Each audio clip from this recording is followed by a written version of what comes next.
বিগত ২ বছর ধরে বাণিজ্যিক সিনেমায় বেশ ভালো করছেন শাকিব খান।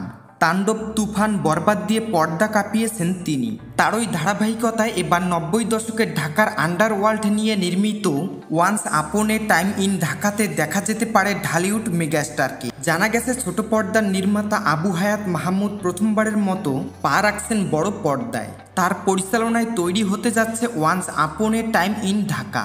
৯০ দশকের ঢাকার আন্ডারওয়ার্ল্ডের বাস্তব কিছু ঘটনাকে কেন্দ্র করেই এই সিনেমার গল্প লিখেছেন লেখক ও চিত্রনাট্যকার মেজবাউদ্দিন সুমন।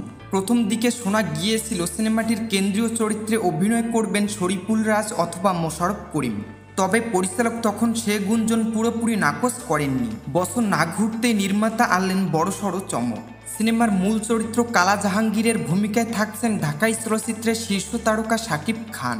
সংশ্লিষ্ট সূত্র জানিয়েছে, শাকিব খানের সঙ্গে প্রাথমিক আলোচনা, স্ক্রিপ্ট পাঠ, পারিশ্রমিক চূড়ান্ত সহ অধিকাংশ বিষয়ে সিদ্ধান্ত হয়ে গেছে। এখন শুধু আনুষ্ঠানিক চুক্তি স্বাক্ষরের অপেক্ষা। প্রতীক্ষিত সিনেমাটি ২০২৬ সালের ঈদুল ফিতর উপলক্ষে মুক্তি দেওয়ার পরিকল্পনা রয়েছে। সে অনুযায়ী সময় ধরেই শাকিব খানকে যুক্ত করা হয়েছে প্রজেক্টে। এই সিনেমায় পর্দায় তুলে ধরা হবে ১৯৯০-এর দশকের ঢাকার অপরাধ জগৎ, যেখানে কালো টাকা, গ্যাং রাজনীতি, প্রভাবশালী মাফিয়া চরিত্র এবং শহরের উল্টো পিঠের এক ভয়ঙ্কর বাস্তবতা। আর এর কেন্দ্রবিন্দুতে থাকবে রহস্যময় ও আলোচিত সন্ত্রাসী চরিত্র কালা জাহাঙ্গীর।